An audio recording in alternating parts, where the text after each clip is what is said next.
வணக்கங்க. இன்றைக்கி இந்த கஞ்சி வடித்த தண்ணி தான் இருக்குது. இதில் வாழைப்பழ தோலெல்லாம் ஊறிட்டு இருக்குங்க. அப்படியே பிசைஞ்சு விட்டு அந்த இருவாச்சி மல்லிக்கு ஊற்றிடலாங்க. பார்த்திங்கன்னா ஒரு ஜக்கு கழுநீர் தண்ணின்னா பாருங்கள், 2-3 ஜக்கு தண்ணி கலக்கிறேன்.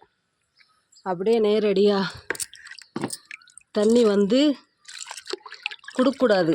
கழுநீர் தண்ணி எப்போவுமே இந்த மாதிரி தண்ணி கலந்து இந்த வாழைப்பழ தோலெல்லாம் நல்லா பிசைஞ்சு விட்டு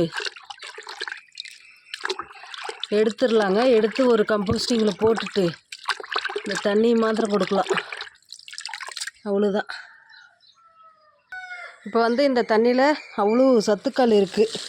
செடிங்களுக்கு நல்ல இந்த இலைச்சத்து, பூ வரக்கான சத்துக்கள் எல்லாம் நிறைய இருக்குது.